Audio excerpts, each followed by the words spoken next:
Hey everybody, thanks for tuning in. This is kind of a standalone video to talk about water. Water is extremely important. It's everywhere, it's connected to everything, and so this topic doesn't fit cleanly into any specific unit, I don't think, but I think it's a good time to talk about it now in relation to what we've been talking about in class.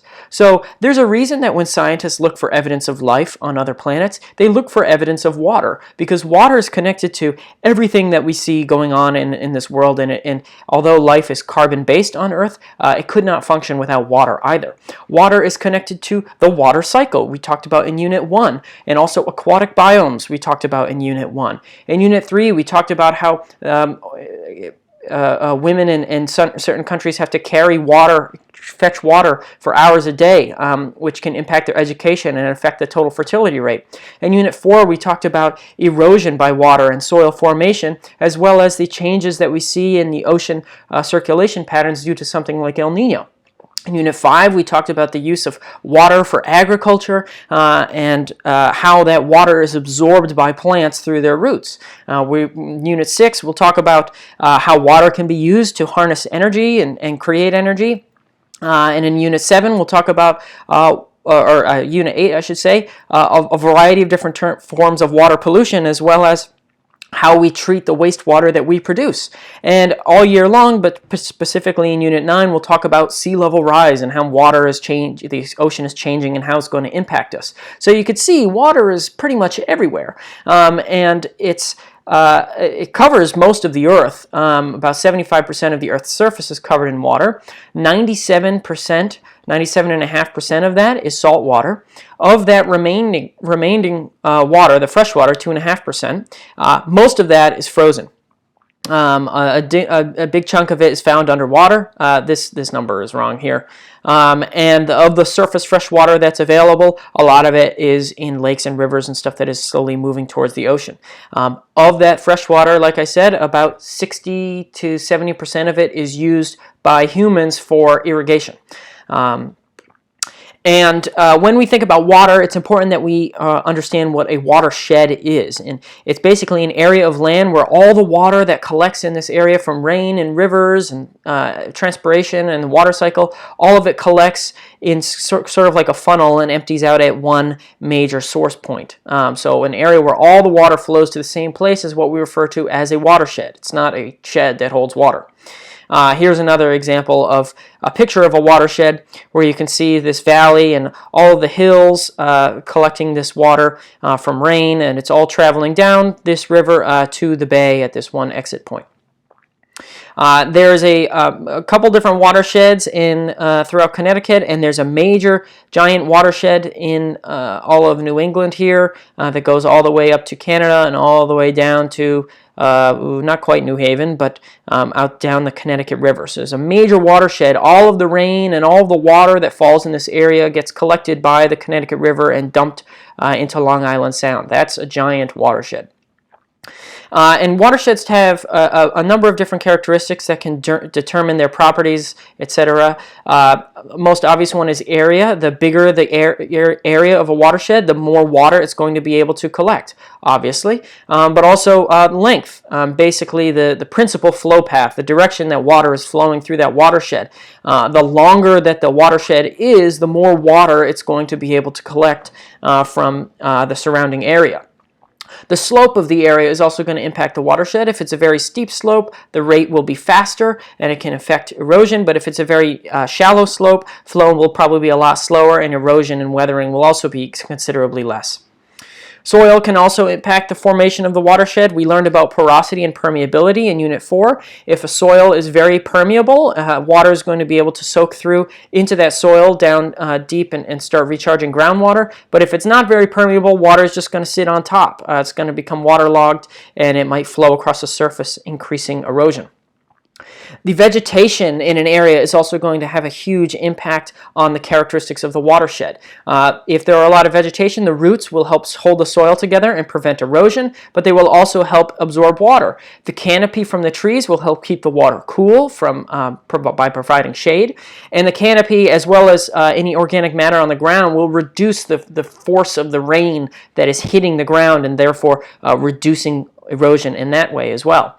And additionally, the riparian zone A riparian ecosystem is a river ecosystem, and the riparian zone is the zone alongside the riverbank, right? If you've got a lot of vegetation growing in this riparian zone here on either side of the river, that is going to help protect that river and protect that watershed from sediment pollution, chemical pollution, nutrient pollution, because those trees are going to act as erosion buffers. They're going to absorb a lot of the water. They might absorb the nutrients and stuff and help filter out that water before it enters the aquatic ecosystem, before it enters the river and flows through the watershed. And lastly, divides basically the topography of a watershed. If it's surrounding a nearby watershed, if there is a mountain range sort of constraining it on either side, the peaks and ridge lines of nearby mountains will sort of delineate the boundaries of a watershed. Remember, it's kind of like a giant funnel. And there are a bunch of different types of watersheds. These are all just, if we think about different types of land, they're all going to have slightly different watersheds because we use them in different ways. Agriculture, there's a lot of soil compaction, decreased permeability of the soil, so we might see increased runoff and erosion there. We also might see increased application of fertilizers and manures, which could lead to nutrient pollution. Thankfully, this farm here, well, this isn't actually a farm. Maybe this farm over here, right? You notice they've got the riparian zone here. They've got erosion buffers. These trees will hopefully reduce some of the fertilizer and manure that is moving towards the river and the watershed. In an urban area, you've got a lot of impermeable surfaces like pavement where water can't go through. So that water is just going to travel along the cross of the pavement. It won't get absorbed by the pavement. So there's increased runoff, increased evaporation, and increased rates of flooding in the urban areas. In mountainous areas, you've got steep slopes, and the soil is more rocky. So you have much faster flow rates, higher runoff, and you can have flooding in the valley areas. And forest areas, lots of vegetation. So not a lot of runoff, not a lot of erosion. A lot of that water is getting absorbed into the soil, absorbed by trees, and then it's transpiring from the trees' leaves back into the atmosphere through the water cycle. And the desert biomes, the soil is very sandy and porous. There's not a lot of rain, so there's very few streams at all. And the water or the soil is so permeable because it's mostly sand that water just kind of, any water that is there gets flows through the soil very quickly and probably absorbed by whatever plants are there because they are desperate for water. So there's not really a lot of watershed action going on in the desert. And along coastal ecosystems, you have this interesting phenomenon where you've got salt water on the edge of these coastal ecosystems, which can intrude and flow inwards with the tide or storm surges or flooding and change the salinity of the nearby watershed. So these are all just examples of how watersheds can change from biome to biome.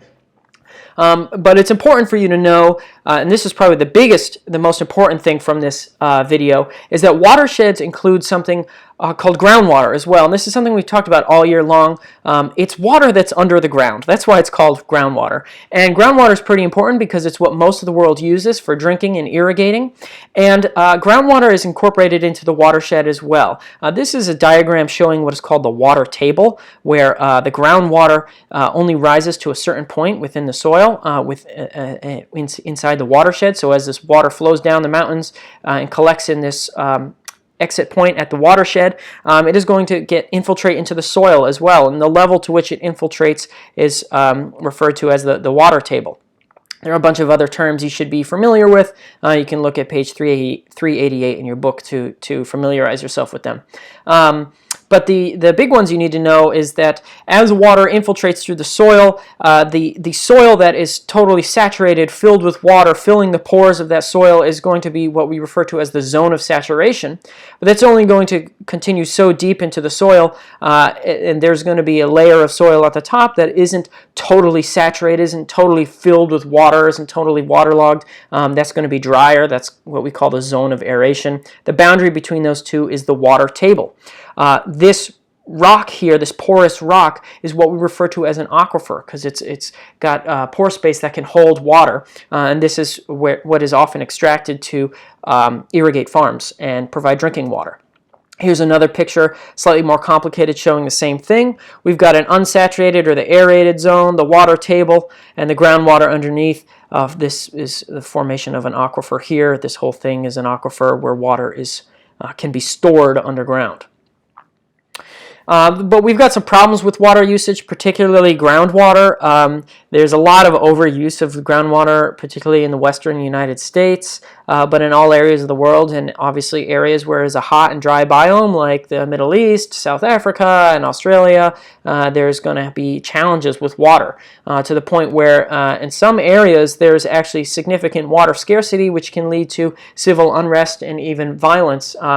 In 2015, I want to say, was the Arab Spring, in which there was a lot of civil unrest and fighting that broke out, and that all started in relation to access to water. So looking ahead, as water becomes more scarce in some areas of the world, we might actually start to see more conflict arise due to water scarcity. Some interesting case studies in regards to water usage that I'll go through now. This is probably the most important one, and one that you definitely need to know, is the Ogallala Aquifer, which is located in the Midwest of the United States. It's the largest aquifer in the world. It provides 30% of the water that we use for irrigation, and that makes sense. There's a lot of farming in this area of the United States. It also provides drinking water for almost 2 million people. But because of the way that we're using it and extracting that water at perhaps an unsustainable rate, it is shrinking significantly. Since 1950, it's shrunk by 9%, and it's dropping every year. And if we totally drain it of all its water, it will take over 6,000 years for it to recharge via natural rainfall. So the Ogallala Aquifer is something that we need to protect, and something we'll talk about more in class as well, especially in relation to tragedy of the commons. Another problem we see with water is eutrophication of the Gulf of Mexico. This is the watershed for the Mississippi River. This is the Mississippi River here, exiting Louisiana into the Gulf of Mexico. Massive, massive watershed, right? And there are a lot of farms in this area too, and a lot of cities, and a lot of that pollution, whether it's fertilizer or from farms or from lawns or golf courses, a lot of that is getting deposited in the Gulf of Mexico, which is leading to large-scale eutrophication, huge algal blooms, which then die, and their decomposition consumes all of the oxygen in the area, so you have these areas that have very low oxygen dissolved into the water. We'll talk about that more in Unit 8. And another interesting case study is the Aral Sea. Basically, there was water that was diverted by the Soviets and the United States in this area, and they dammed up this lake, and the lake totally dried up. Salinity went through the roof because of increased evaporation, and now there is a ton of salt in this area, and this lake that used to be one of the largest lakes in the world in 1989, less than 20 years later, just about 20 years later, the lake is almost entirely gone. And there are still ships and stuff that are stranded in that, what used to be that lake, because of the unsustainable water use. The Aral Sea, by the way, is in sort of Western Europe, I guess you could say, close to Russia and Turkmenistan, Uzbekistan, Kazakhstan. And again, you see the same photography, aerial photography of the sea just being absolutely drained by human use for farming, and damming up that water. It led to almost complete loss of the lake. Here's a very striking picture. Camels in the desert next to a stranded ship in the Aral Sea. Another interesting example is Las Vegas. Las Vegas is in Nevada, which is in the middle of the desert, and there's a huge thriving human community there with lots of fountains and pools and stuff, and all of that water has to be pumped in. That water isn't natural to that ecosystem, so there's a lot of water that needs to be pumped into Las Vegas, and a lot of water loss as well, because all of this evaporation is going from these pools and ponds and stuff is going straight into the atmosphere, and it's not returning. It gets blown away and deposited and precipitated somewhere else throughout the United States. So we face a lot of challenges with water, right? Groundwater depletion is pretty substantial. Any areas that are warm colors show significant groundwater depletion, and you can see the Ogallala Aquifer is experiencing 150 to 450 cubic kilometers of depletion every year. So we're losing groundwater based on the way we're using it. The water that's on the surface is becoming saltier just because as it evaporates, again, it leaves behind the salt that's within it, and that can lead to salinization of the soil. which can be problematic for reasons we've already discussed in previous videos. And we also are losing permeable land, soil that can actually absorb water and recharge the groundwater, because we're building things like concrete and asphalt, which don't absorb water, but we're also compacting the soil with tractors and livestock and even our own walking and cars and stuff, and that's going to limit the soil's ability to absorb water. Thankfully, there's a lot that we can do to help conserve water. Reduce irrigation and move towards drip irrigation and spray irrigation as opposed to flood and furrow.